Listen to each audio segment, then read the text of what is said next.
Today I'm going to unbox and take a quick look at Imperial Bayonets, 1859, Solferino for Liberty and Lombardy.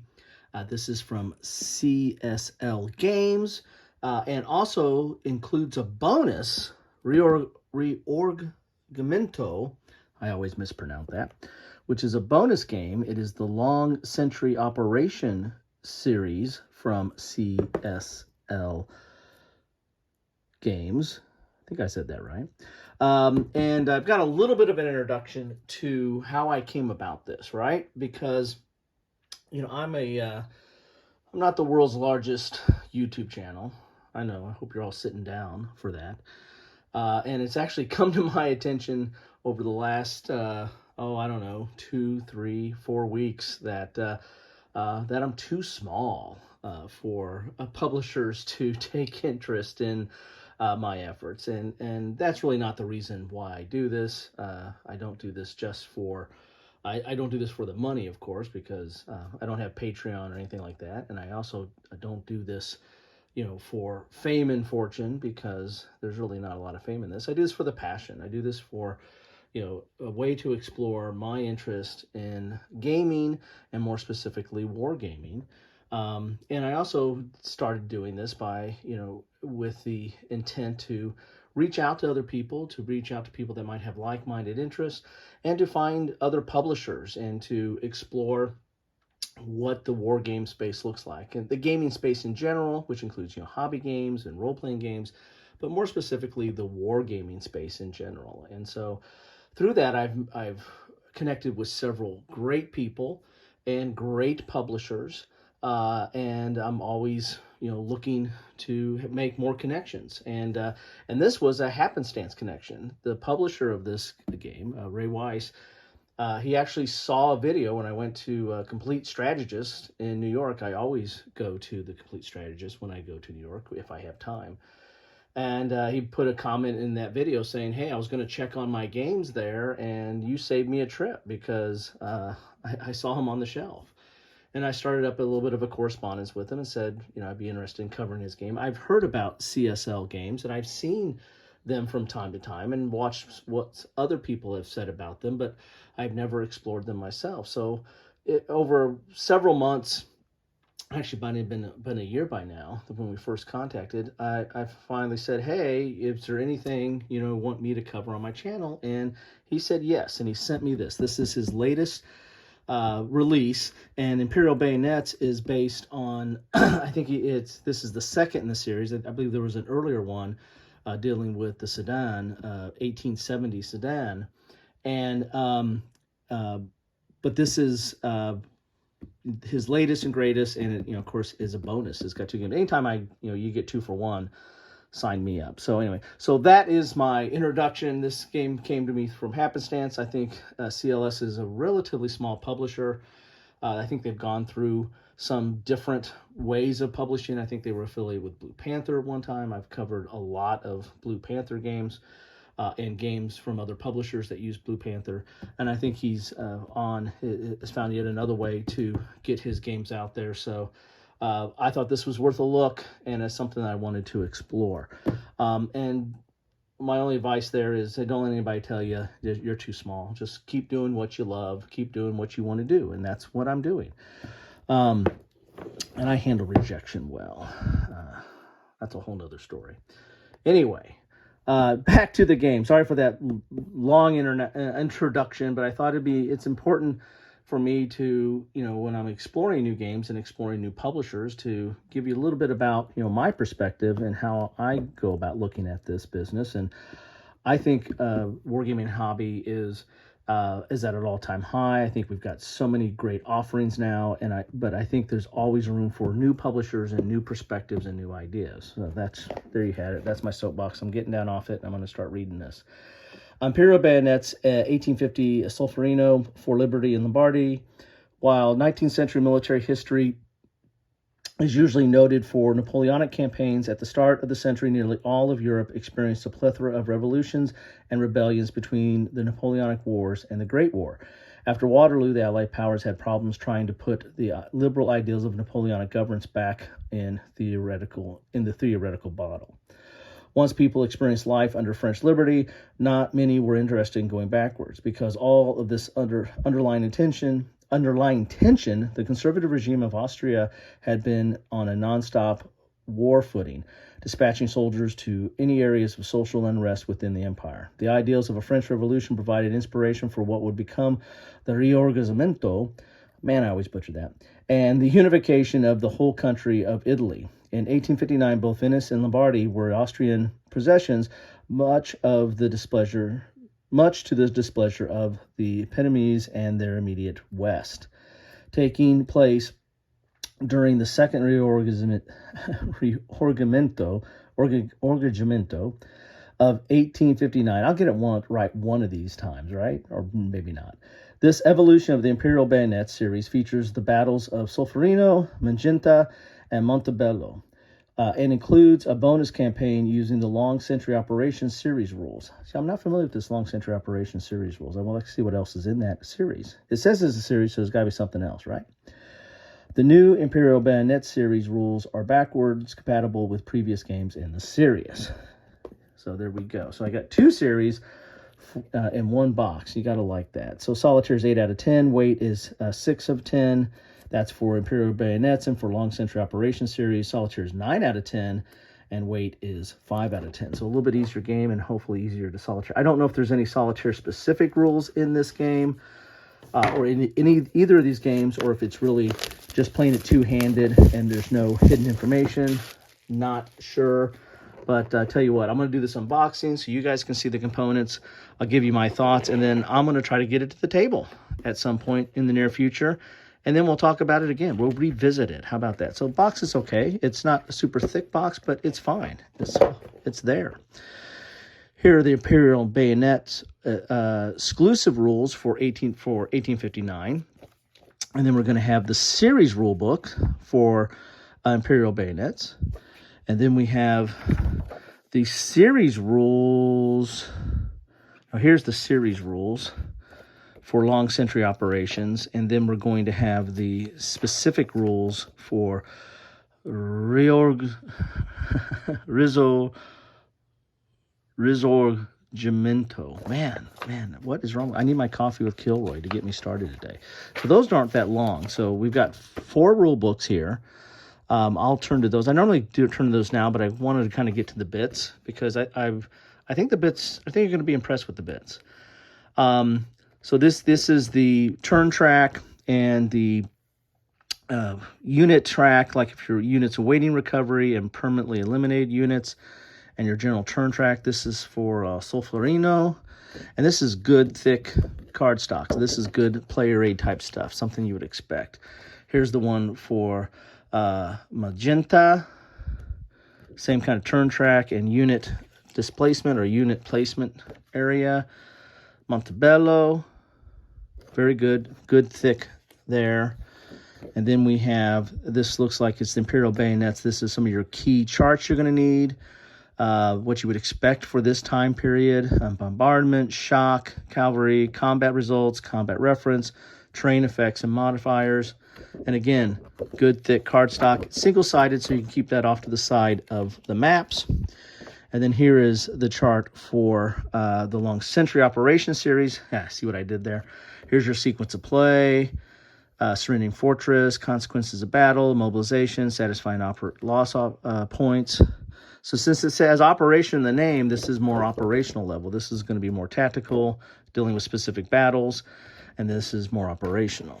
So then we've got the maps. The maps are thick, very thick maps there. So we got Imperial Bayonets, Long Century Operations series, another Imperial Bayonets, and then I think this is like the starter scenario or the introductory scenario for Imperial Bayonets. So we've got the maps there. We'll take a look at that. We'll have to go up Periscope to give some room to take a look at that. Big die there, 6-sider. And then the counters. The counters come in this bag, and look like they're kind of on half sheets, but there's several of them here. So, man, there's quite a big stack of counters here. Right off the bat, I can tell you they're decent thickness, and they're pre-rounded. So like that, I'm not a clipper. If you're a clipper, you might want to clip them anyway. But dual-sided, these look like more like marker counters. They come out pretty easy. I mean, just holding this up, they're wanting to pop out there. Looks like we got some more administrative markers here. Let's turn these over so we can look at them this way. Looks like you got some more administrative type markers there. Again, dual-sided, so dual purpose on some of these. I imagine you use them. I can't figure out what system I've got here. Again, just holding these, they're popping out.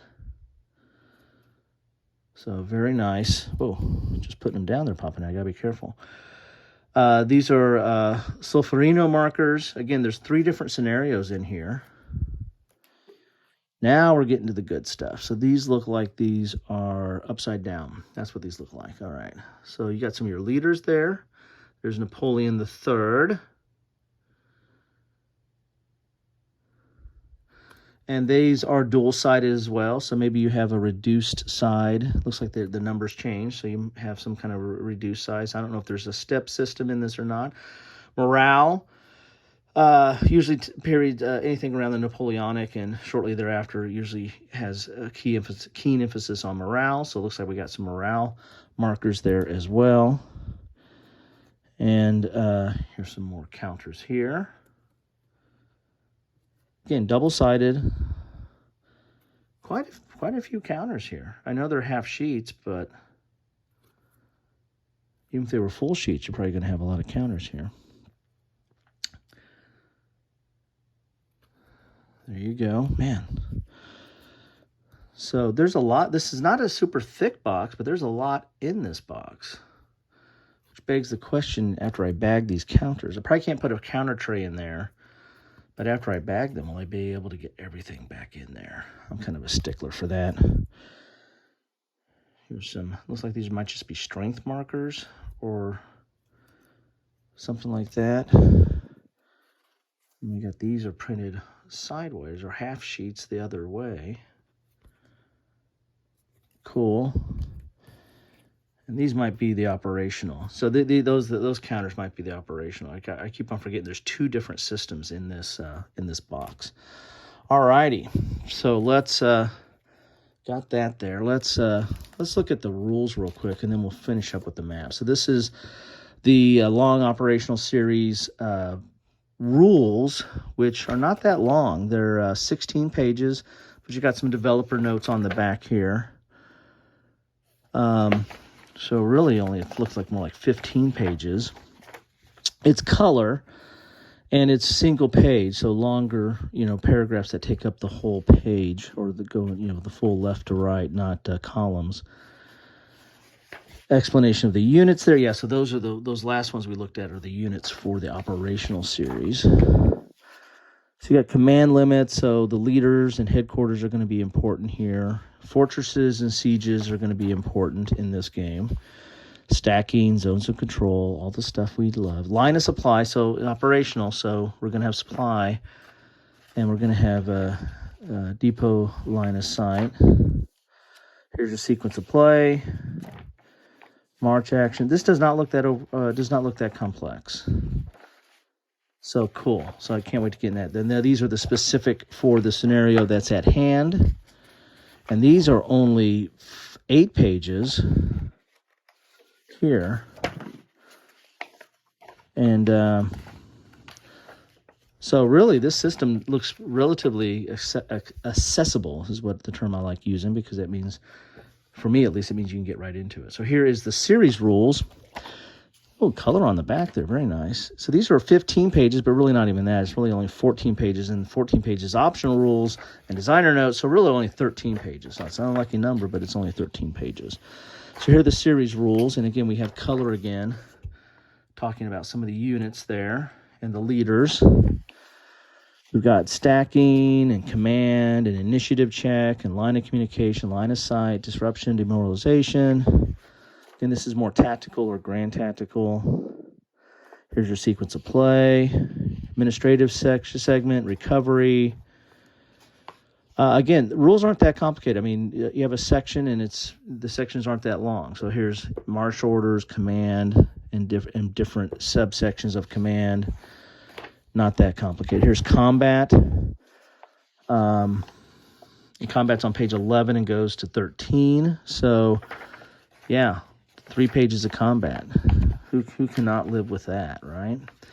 All right, now here are the specific rules for this scenario, 1859, for Liberty and Lombardy.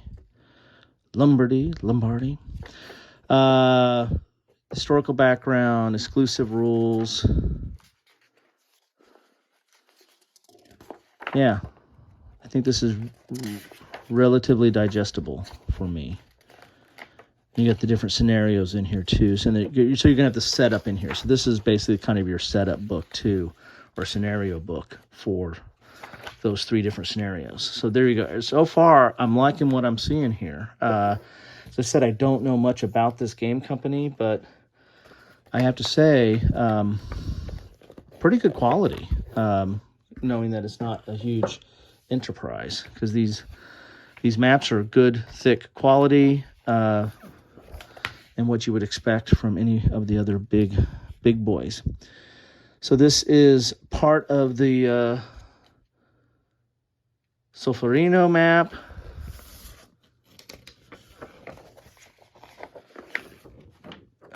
Lay it out like that. I'm going to have to go up Periscope a little bit here so you can see it. Pretty long map there. Train is somewhat muted, but still very legible. To me, that's the most important thing about a map, is knowing what stuff is, right? What are rivers? What are roads? What are mountains? This is magenta. So another one of those scenarios. So there's 3 scenarios, so we probably should have 3 maps, right? Boy, look at this river and marsh network over here. Very interesting. And then we have, this is Montebello, very small. So the maps get smaller. So you got the Solferino is the big scenario. Magenta is a kind of a medium scenario, and this looks like a small introductory scenario right here. And then, of course, you've got the operational game using the Long Century Operational Series, which is kind of on the medium, is that fold out? No, it's a medium map there. But you got turn tracks, you got a VP track, a game round track, general records track, your terrain chart over here. Well, I'm all in the glare. You can't see what the heck I'm saying there. Sorry for the glare. So here's all your tracks and then the map there. So all in all, I like it. The maps, top quality. The player aids or the battle charts, again, top quality. Rules look relatively easy to get into here, and something that you know, I don't know if I wouldn't say this is a beginner war game, but it looks like it's something you can get into relatively easily. And then a whole bunch of counters. Now these counters kind of remind me of I'm gonna lose track of the company now. That's a smaller publisher as well.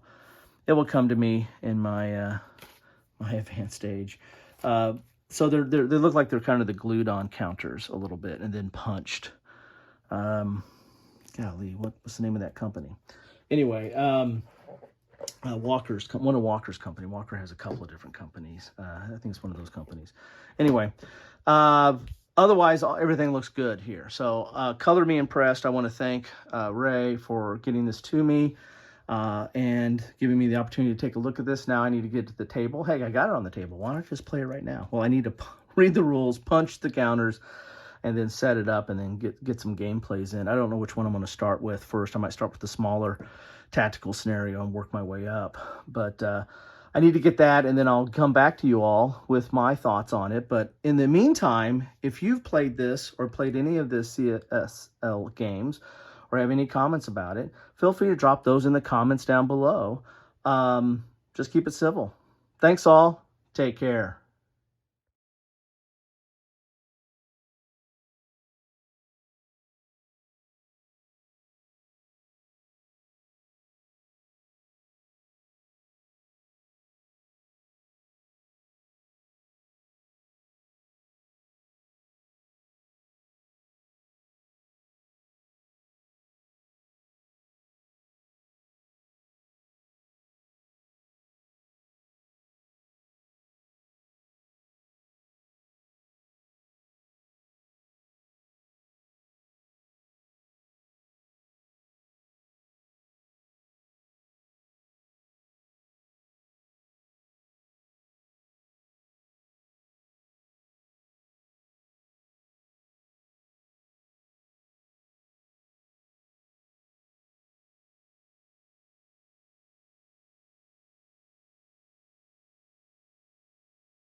Thanks for watching.